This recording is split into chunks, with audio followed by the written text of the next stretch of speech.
Press the bell icon on the YouTube app and never miss another update. Hello student, आपका Rahul classroom में स्वागत है। आज हम डिस्कस करेंगे क्लास 12 का सब्जेक्ट हिस्ट्री का चैप्टर 3 उपनिवेशवाद और देहात। मैंने इसमें पहले वीडियो बना दी है, जिन्होंने नहीं देखा है लिंक डिस्क्रिप्शन में जाकर देख ले। तो चलिए स्टार्ट करते हैं इसको। तो रैयतवादी व्यवस्था क्या है? तो रैयतवादी व्यवस्था में प्रत्येक पंजीकृत भूमिदार भूमि का स्वामी होता था, जो सरकार को लगान देने के लिए उत्तरदायी होता था, और भूमिदार को रहने रखने व बेचने का अधिकार होता था। भूमि कर न देने की स्थिति में भूमिदार को भू स्वामित्व के अधिकार से वंचित होना पड़ता था। तो इसमें क्या कर दिया रैयतवादी व्यवस्था में कि अब जो किसान थे वही भूमि का मालिक थे, वो भूमि को रखने बेचने का अधिकार भी प्राप्त था, लेकिन उनको समय पे क्या होता था, भूमि का कर देना पड़ता था। और ये व्यवस्था 1820 में थॉमस मुनरो द्वारा लागू किया गया, और यह व्यवस्था भारत के दक्कन क्षेत्र में लागू किया गया। तो जिसको नोट डाउन करना है नोट डाउन करें। चलिए आगे चलते हैं। अब देखते हैं विशेषता। इस पद्धति में भूमि का मालिकाना हक किसानों के पास था। भूमि को क्रय विक्रय एवं गिरवी रखने की वस्तु बना दी गई। इस पद्धति में भू राजस्व का दर वैसे तो 1/3 होता था, लेकिन उसकी वास्तविक वसूली ज्यादा थी। इस पद्धति में भू राजस्व का निदान भूमि के उपज पर ना करके भूमि पर किया जाता था।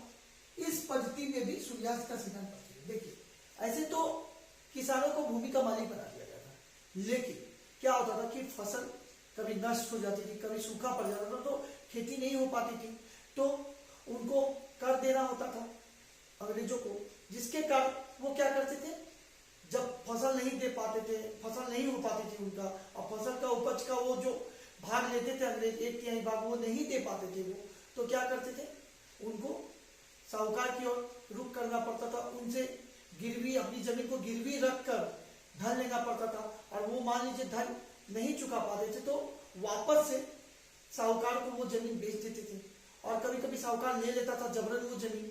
यहाँ तक कि कभी कभी ऐसी हालात हो जाती थी कि कर इतना था कि किसान खेती नहीं कर पा रहे थे, तो वो अपनी जमीन को बेच दिया करते थे। और क्यों?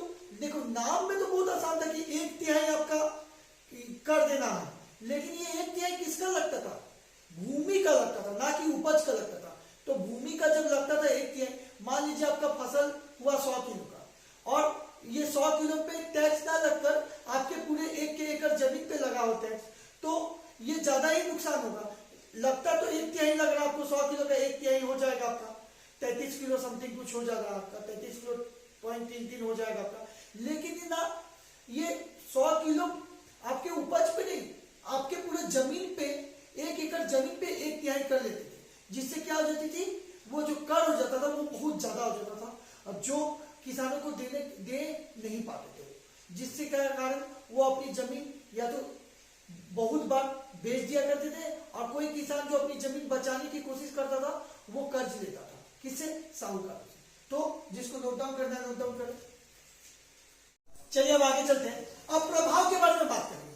तो भू राजस्व निर्धारण भूमि की उत्पादकता पर ना करके भूमि पर किया गया, जो किसानों के लिए सही नहीं था। तो मैंने अभी बताया था आपको कि जो भू राजस्व तय किया जाता था वो भूमि पे तय किया जाता था, ना कि आपका उसके उपज पे तय किया जाता, जो किसानों के लिए सही एकदम नहीं था।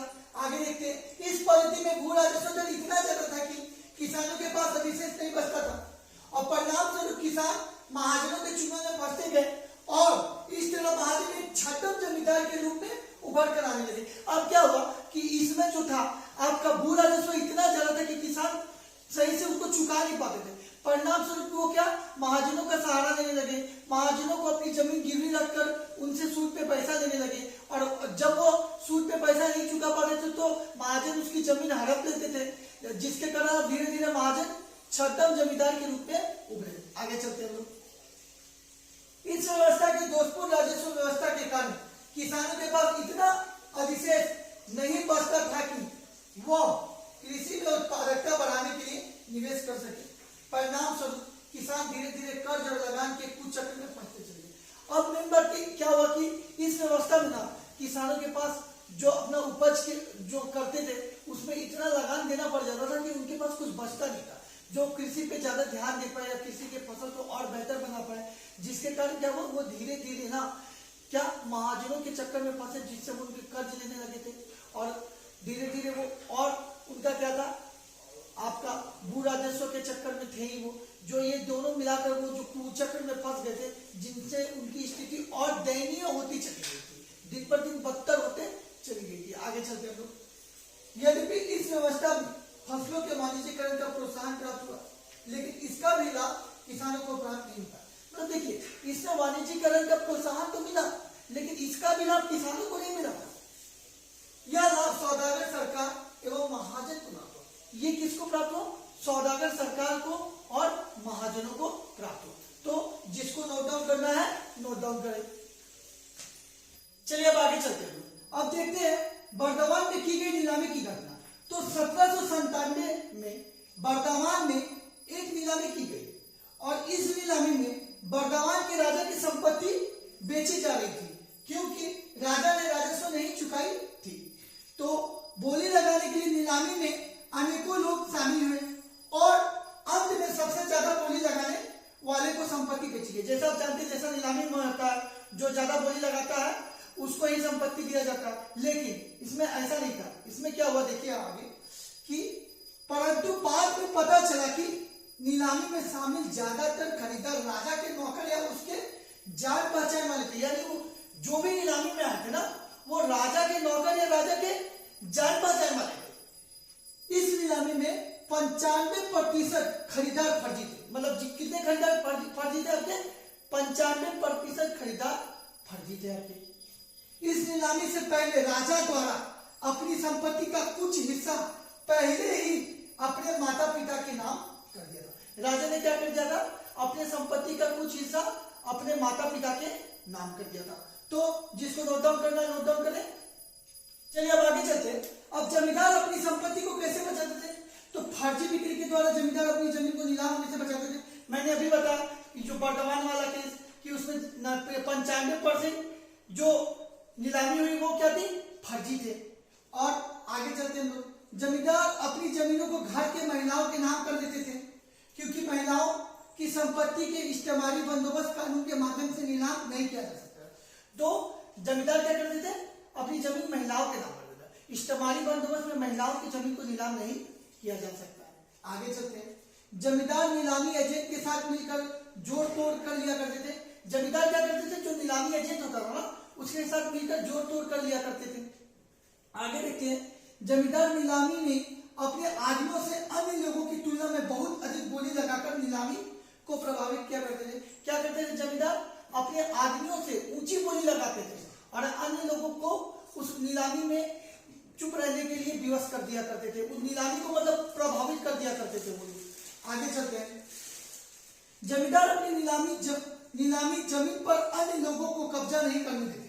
जमींदार जो था, अगर मान लीजिए कभी जमीन आपका नीलाम भी हो जाए, तो जमींदार जो होते थे वो बलपूर्वक उस जमीन को ना उन अन्य लोगों को देते ही नहीं थे, उनपे धाक जमाते थे अपना वापस से कि नहीं ये जमीन मेरा है, तुम लोग जाओ यहाँ से। आगे चलते हैं। देखिए, लाठियार वर्ग नए खरीदार को मारकर भगा देते थे। जो लाठियार वर्ग थे ना, वो नए खरीदार को क्या करते थे, मारकर भगा देते थे। आगे चलते हैं।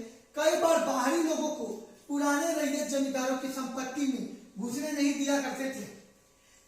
क्या करते थे, कई बार बाहरी लोगों को पुराने रैयत की जमीन पर घुसने नहीं दिया करते थे।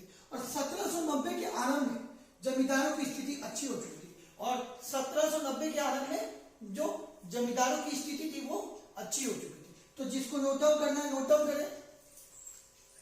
चलिए आगे चलते हैं। अब देखेंगे 5वीं रिपोर्ट। तो 1813 ईस्वी में ईस्ट इंडिया कंपनी ने ब्रिटेन की संसद में 5वीं रिपोर्ट पेश की। इसमें कुल 1002 पेज, 800 से अधिक जमींदारों व किसानों की अर्जियां शामिल की गई। कंपनी ने 1760 के दशक के मध्य जब से बंगाल का प्रशासन संभाला, तब से इंग्लैंड में उसके प्रत्येक क्रियाकलापों पर बारीकी से नजर रखे जाने लगी थी। मतलब अब जमींदार लोग ना और किसान लोग की अर्जियां इंग्लैंड के संसद में पेश हो गई, क्योंकि वो कर माफ करने के बारे में अर्जियां थी, उनके भूमि को ना छीनने के ऊपर अर्जियां थी। तब इंग्लैंड के प्रशासन का भी दिमाग खुला कि वहां पे इन लोगों ने बहुत ही ज्यादा फायदा कमा रहे हैं, लेकिन इंग्लैंड को कुछ दे नहीं रहे।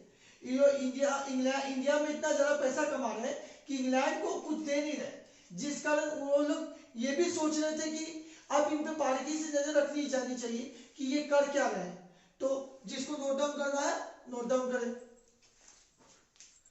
चलिए आगे चलते हैं लोग। अब देखेंगे पांचवी रिपोर्ट की विशेषताएं क्या थी। तो भारत में कंपनी के एकाधिकार का इंग्लैंड में विरोध हुआ। जो कंपनी का एकाधिकार जो भारत में चल रहा था उसका इंग्लैंड में विरोध होना स्टार्ट हो गया था। अब इंग्लैंड के अन्य राजनीतिक दलों का हस्तक्षेप भी होने लगा इस पे। निजी व्यापारियों का भारतीय बाजारों के प्रति आकर्षण बढ़ने लगा। अब वो भी भारतीय बाजारों पे निवेश करना चाह रहे थे। आगे देखते कंपनी पर कुप्रशासन व भ्रष्टाचार के आरोप लगे। क्या लगे? कुप्रशासन व भ्रष्टाचार के आरोप लगे। पांचवी रिपोर्ट कंपनी के शासन का इंग्लैंड में वाद विवाद का आधार बना। इसके बाद देखते हैं ब्रिटिश संसद ने कंपनी पर अंकुश लगाने के लिए 1773 में रेगुलेटिंग एक्ट पास किया।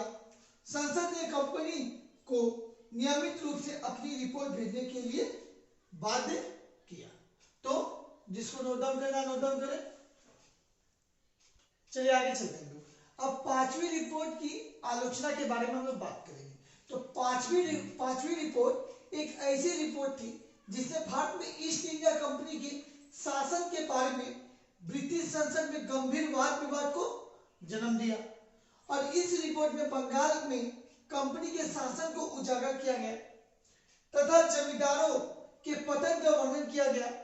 चाहे जमींदार नीलामी के समय अपने एजेंट नए नए हथकंडे अपनाकर अपनी जमीन को बचा लेते थे, लेकिन पांचवी रिपोर्ट से काफी विवाद खड़ा हुआ। इसमें गरीब दिखाया गया, भारतीय किसानों को और खासकर जमींदारों को भी दिखाया गया गरीब। और चाहे वो जमींदार नया नया हथकंडा अपनाकर एजेंट को मिलाकर अपनी जमीन बचा लेते थे, लेकिन तब भी जमींदारों को गरीब ही दिखाया गया। आगे चलते हैं। कंपनी के विरुद्ध ब्रिटेन के व्यापारियों के विरोध के दबाव में ब्रिटिश संसद ने कंपनी पर अपना नियंत्रण स्थापित करने का फैसला कर लिया। तो जिसको नोट डाउन करना है नोट डाउन करें। तो आज के लिए इतना स्टूडेंट, नेक्स्ट क्लास में हम लोग आगे डिस्कस करेंगे।